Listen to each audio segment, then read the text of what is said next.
Committee تشکیل دی جائے، اب اس کا سربراہ کون ہونا چاہیے؟ تو پھر سب نے مشورہ دیا کہ انصار مدینہ میں سے حضرت سیدنا زید بن ثابت انصاری رضی اللہ عنہ، آپ قرآن کے مکمل طور پر حافظ بھی ہیں، قرآن پاک کی تمام قراءات کے آپ عالم اور قاری ہیں، اور آپ عربی جتنی جزیرہ نمائے عرب میں مختلف لب و لہجے اور اسلوب ہیں ان کے بھی راسخ عالم ہیں۔ چنانچہ آپ سے بنو طے قبیلے والے بولے تو آپ کو فوراً پتہ چل جاتا ہے۔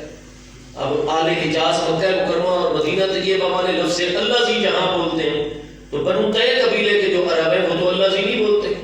اللہ زی جا آئندہ کا وہ شخص جو آپ کے پاس آیا تو وہ تو اللہ زی کی بجائے زو اور زا کا استعمال کرتے ہیں، زو جا کا اور زو جا آئندہ کا۔ تو جہاں اللہ زی مکہ مکرمہ اور مدینہ طیبہ اہل حجاز وہاں وہ اللہ زی نہیں بولتے قبیلہ، وہ زا اور زو کا لفظ بولتے ہیں۔ لیکن حضرت زید بن ثابت انصاری وہ تمام کے تمام عرب لہجوں کے عالم اور تمام قسم کی عربی کے عالم، اور اس کے ساتھ ساتھ عبرانی زبان کے ماہر، اور جتنی بھی لغات قریش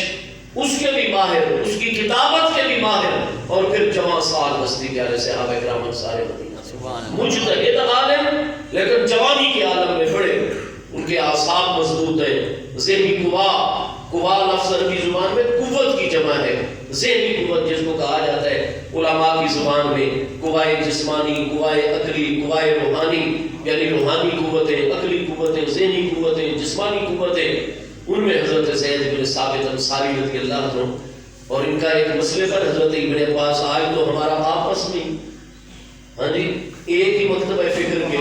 مسلمان علماء کا اختلاف ہو جائے تو ہم تو کسی کی عزت نہیں محفوظ، سب کو ریزہ ریزہ کر دیتے ہیں۔ آپ تبری سے لے کر البدایہ والنہایہ، انصاف الاشراف، اور یہ جتنی بڑی بڑی کتابیں امام ابن جوزی کی المنتظم، ان سب میں صحیح سند سے پڑھیے حضرت زید بن ثابت انصاری رضی اللہ عنہ اور سیدنا عبداللہ ابن عباس الہاشمی رضی اللہ عنہ کا ایک مسئلے کے اوپر اختلاف ہو گیا، وہ اپنے دلائل دیتے ہیں، یہ اپنے دلائل کا سلسلہ جاری رہا، وہ اپنے موقع پر، وہ ہستی اپنے موقع پر، یہاں تک کہ حضرت ابن عباس نے ایک دن فرمایا کہ اگر حضرت زید بن ثابت انصاری میرے ساتھ اس مسئلے پر مباہلہ بھی کرنا چاہیں تو میں مباہلے کے لیے بھی جاری ہوں، میں مباہلہ بھی کر دوں گا، کتنی مجھے اس پر شرح صدر ہے۔ اور جب ملاقات ہوتی آپس میں، نماز پڑھتے پنجگانہ، حضرت ابوبکر کے پیچھے، حضرت عمر کے پیچھے، حضرت عثمان کے پیچھے، تو پھر معاملہ یہ ہوتا کہ حضرت زید بن ثابت انصاری نماز پڑھ کے باہر نکلتے تو چونکہ محبوب کے پیارے صحابی ہیں اور امت کے اتنے بڑے مجتہد فقیہ اور عالم ہیں اور قرآن کے جملہ علوم کے ماہر، حضرت ابن عباس گھوڑا لے کر دروازے پر موجود ہو جاتے ہیں۔ آپ بنی ہاشم ہیں، آپ محبوب کے سگے چچا زاد بھائی ہیں، حبر الامت اور ترجمان القرآن ہیں۔ ہاں جی، آپ فرماتے ہیں میرے پاس قرآن کا اتنا علم ہے کہ لو داع اکال بعیر لی لوجدته فی کتاب اللہ، اگر میرے اونٹ کی وہ رسی جس کے ساتھ میں اپنے اونٹ کا گھٹنا باندھا کرتا ہوں وہ گم ہو جائے تو میں بندوں سے نہیں پوچھتا ہوں کہ ذمہ نہیں لگاتا کہ رسی ڈھونڈ کر لاؤ، میں قرآن کا حافظ ہوں، عالم ہوں، قاری ہوں، مجھے اللہ کی کتاب میں سے پتہ چل جاتا ہے کہ میرے اونٹ کی گم شدہ رسی کس مقام پر، سبحان اللہ، اتنے بڑے عالم ہیں، لیکن گھوڑا لے کر دروازے پر حاضر ہو جاتا ہے۔ حضرت زید بن ثابت صاحب کے فرماتے نہیں حضور، ہاکذا امرنا لعلماء امتنا، ہم ہیں اہل بیت اطہار، اہل بیت نسب میں ہم شامل ہیں۔ اہل بیت اطہار کی تین قسمیں، اہل بیت سکونت وہ محبوب علیہ السلام کی تمام ازواج مطہرات حضرات امہات المومنین رضی اللہ تعالیٰ عنہ اجمعین کی مبارک ذاتیں ہیں۔ دوسری ہے اہل بیت سکونت کے بعد اہل بیت ولادت، وہ محبوب کریم علیہ السلام کے تینوں مبارک نورانی فرزندان رضی اللہ تعالیٰ عنہم اجمعین، محبوب علیہ السلام کی چاروں مقدس نورانی صاحبزادیاں رضی اللہ تعالیٰ عنہ اجمعین، اور حضور سیدہ النساء اہل الجنہ، حضور سیدہ خاتون جنت سلام اللہ تعالیٰ علیہا، اور آپ کی جتنی اولاد قیامت تک حسنی سادات کرام، حسینی سادات کرام رضوان اللہ تعالیٰ علیہ اجمعین، تو یہ تمام محبوب علیہ السلام کی اولاد امجاد جو ہے حسنی اور حسینی سادات، یہ تمام اہل بیت ولادت ہیں، اور یہ باقی تمام اہل بیت اطہار میں افضل ہستیاں ہیں۔ اور تیسری قسم ہے اہل بیت اطہار کی، اہل بیت نسب، وہ جتنے اہل ایمان بنی ہاشم قیامت تک ہیں وہ سارے اہل ایمان بنی ہاشم محبوب علیہ السلام کے اہل بیت نسب ہیں. تو اہل بیت سکونت، اہل بیت ولادت، اہل بیت نسب حضرت عبداللہ ابن عباس رضی اللہ عنہ محبوب علیہ السلام کے سگے چچا بھائی ہیں. آپ اہل بیت نسب میں فرمایا ھاکذا امرنا لعلماء امتنا، ہمیں اپنے گھرانے میں سے اہل بیت اطہار کے گھرانے میں سے اس امت کے جو علماء ہوں ان کا اسی طرح ادب اور تعظیم کرنے کا حکم دیا گیا ہے. لہذا حضور میں پیدل چلوں گا، براہ مہربانی آپ گھوڑے کے اوپر سوار ہوں. حضرت زید بن ثابت کو گھوڑے پر سوار کرتے تھے، خود ساتھ ساتھ پیدل. جب ان کا در والا آ جاتا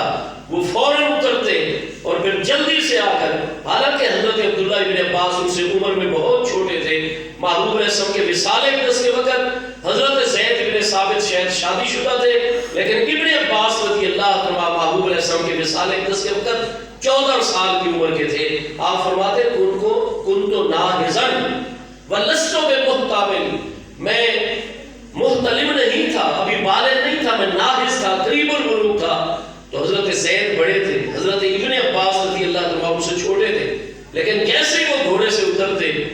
تو حضرت ابن عباس رضی اللہ عنہ کے ہاتھ مبارک پکڑ کر کان یقبل یدیہ، حضرت ابن عباس کے ہاتھوں کا بوسہ لیتے. وہ کہتے حضور ماذا تفعل، آپ کیا کر رہے ہیں؟ وہ کہتے اگر آپ اہل بیت اطہار کو اس امت کے علماء کے ساتھ اس طرح محبت اور تولیہ کا حکم ہے تو ھاکذا امرنا لأہل بیت نبینا علیہ السلام، تو پھر ہم اصحاب علم و دانش کو بھی اپنے پیارے محبوب نبی علیہ السلام کے اہل بیت اطہار کی اس طرح ادب اور تعظیم کرنے کا حکم. وہ ان کی تعظیم کرتے، وہ ان کی تعظیم. مسئلے میں اختلاف اپنی جگہ رہتا. آج تو ہمارا آپس میں کسی فقہی مسئلے پر کسی ضمنی مسئلے کے اوپر اختلاف ہو جائے تو پہلے تو ہم فتوے کی جو ہے وہ چلاتے ہیں نا، کسی کو فاسق قرار دیا، کسی کو فاجر قرار دیا، کسی کو کچھ قرار دیا، کہ پھر جب بات آگے بڑھی تو پھر ماں بہن بیٹی ایک کر دی، کوئی اخلاقیات نہیں، کوئی کچھ نہیں. حضرت غزالی زمان راضی دوران سید العلماء الراسخین آل رسول اللہ علیہ وسلم کی کتب ہستی حضرت علامہ سید احمد سعید شاہ صاحب قاضوی غریب نواز علیہ رحمت، آپ فرماتے تھے ارے مولانا آواز اونچی کرنے سے مسئلہ نہیں ثابت ہو رہا، مسئلہ دلیل سے ثابت ہوتا ہے. گالیاں دینے سے مسئلہ نہیں ثابت ہوتا، نہ ہی اپنا موقف ثابت ہوتا ہے. اپنا موقف دلیل کے ذریعے سے ثابت ہوگا. تو گالیاں دینے کا فائدہ، لڑائی جھگڑا کرنے کا فائدہ، تو آپس میں سارے کے سارے ایک. تو الغرض حضرت سیدنا زید بن ثابت انصاری رضی اللہ عنہ